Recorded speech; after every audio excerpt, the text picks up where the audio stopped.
1931 में ये इम्तिहान पास किया, जिसके बाद हिंदू सभा कॉलेज में FA में दाखिला लिया लेकिन नाकाम रहे। आला तालीम के लिए जामिया अलीगढ़ में शरीक हो गए लेकिन यहाँ भी वो नाकाम ही रहे। मुलाजिमत के सिलसिले में मुंबई गए, फिल्मी दुनिया से वाबस्ता हुए, फिल्मों के लिए कहानियाँ लिखी और फिल्में भी बनाई। इसके बाद ऑल इंडिया रेडियो से वाबस्ता हुए। इनका पहला अफसाना तमाशा अमृतसर के हफ्ता रोजा खल्क में शाया हुआ। वो एक बुलंद पाया अफसाना निगार थे। इनके यहाँ अफसानों के उम्दा फनी नमूने मिलते हैं। ये था अफसाना निगार का तारुफ। अब हम मंजूर इनके अफसाना में अफसाने के बारे में अब मैं आपसे कुछ कहना चाहता हूँ। अफसाना वो नस्ली कहानी जिसमें जिंदगी के किसी एक गोशे को कम से कम अल्फाज में उजागर किया जाए, वो अफसाना कहलाता है। आज हम अफसाना मंजूर के बारे में पढ़ने जा रहे हैं, जिसके जुमला 2 किरदार हैं। इस अफसाने में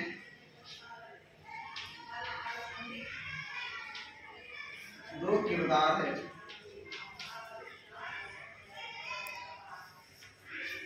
एक अख्तर और दूसरा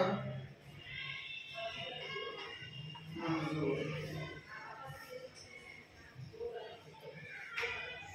अख्तर एक 20 साल का नौजवान लड़का था जो दिल के आर्जे की बीमारी का शिकार हुआ था। इस बीमारी को अंग्रेजी में कोरोनरी थ्रोम्बोज कहा जाता है। यह बहुत मुहल्लिक बीमारी होती है। अख्तर 20 साल का नौजवान लड़का था। 20 साल का नौजवान लड़का। इसके वालिदैन का इंतकाल बचपन में ही हो गया था। किसी खास शख्स ने इस अख्तर की परवरिश की और वो किसी तरह गिरते पड़ते अपनी तालीम हासिल नहीं कर सका, लेकिन वो 20 साल की उम्र तक पहुंच गया था। वो एक मामूली से कारखाने में काम करता था जहां पर उसे माहवार 25 रुपए दिए जाते थे। लेकिन उसे किसी ने अस्पताल में दाखिल करवा दिया क्योंकि वो मुहल्लिक बीमारी से जूझ रहा था। अब मंजूर एक 10-12 साल का लड़का है जो उस अस्पताल में अख्तर के बगल वाले चारपाई पर था। मंजूर एक हंसता खेलता बच्चा था। वो हमेशा नर्सों को आपाजान कहकर बुलाता था और सबको हंसाता रहता था और सबसे दोस्ती भाईचारगी करने में अव्वल रहता था। मंजूर और अख्तर के बीच में मंजूर और अख्तर बहुत अच्छे दोस्त बन गए थे। मंजूर कभी भी अख्तर को कहता था कि तुम ठीक हो जाओगे, लेकिन अख्तर एक बार मंजूर से कहा कि तुम सबसे कहते हो कि तुम ठीक हो जाओगे, मगर तुम क्यों ठीक नहीं हो जाते। इस पर मंजूर ने कहा था कि डॉक्टर साहब मेरा भी इलाज कर रहे हैं, वो कह रहे हैं कि मैं भी जल्द ही ठीक हो जाऊंगा।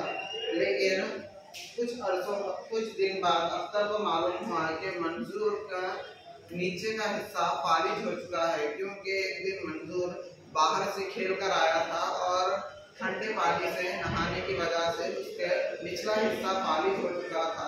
डॉक्टर उसका इलाज कर रहे थे, लेकिन अख्तर को इतने में खबर मिली कि अब अख्तर सेहतमंद हो जाने वाला है। लेकिन अख्तर इस बात से बहुत नाराज हुआ क्योंकि वो अपने अच्छे दोस्त मंजूर को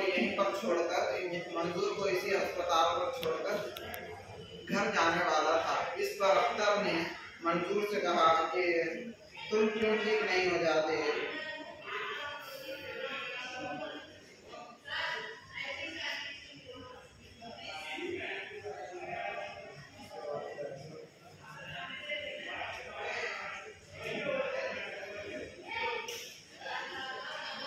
अख्तर और मंजूर की दोस्ती बहुत बढ़ गई थी।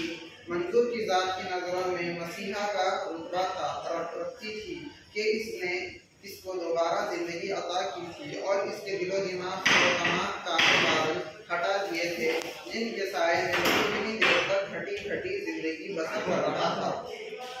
इसकी अनोनियत रुजाइयत में तब्दील हो गई थी।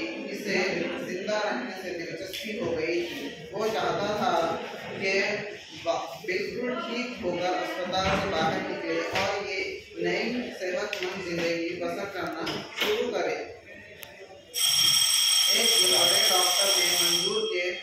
एक दिन बड़े डॉक्टर ने मंजूर के बाप से कहा कि अब वो इसे घर ले जा सकते हैं क्योंकि इससे इलाज नहीं हो सकता। मंजूर को सिर्फ इतना पता चला कि अब इसका इलाज अस्पताल के